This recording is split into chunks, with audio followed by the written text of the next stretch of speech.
नमस्कार। बार्शी तालुक्यातील अतिवृष्टीमुळे बाधित झालेल्या सर्व शेतकरी शेतमजूर बंधू भगिनींना माझी नम्रतेची विनंती आणि आवाहन आहे की त्यांनी या नैसर्गिक संकटाच्या काळात आपलं मनोधैर्य खचू न देता वेगळा कुठला तरी वेडावाकडा विचार करून आत्महत्येसारखा प्रकार हा करू नये। शेवटी आपलं जीवन हे लाख मोलाचं आहे।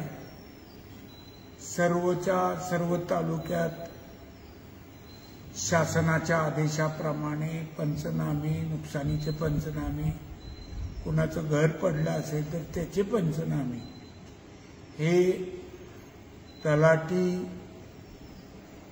कृषी सहाय्यक आणि ग्रामसेवक यांच्या माध्यमातून चालू आहेत। त्याही बाबतीत कुठं काही आपल्याला अडचण आली तर आपण डायरेक्ट माझ्याशी थेट संपर्क साधावा। माझा नंबर त्यासाठी मी सगळ्यांसाठी जाहीर करत आहे।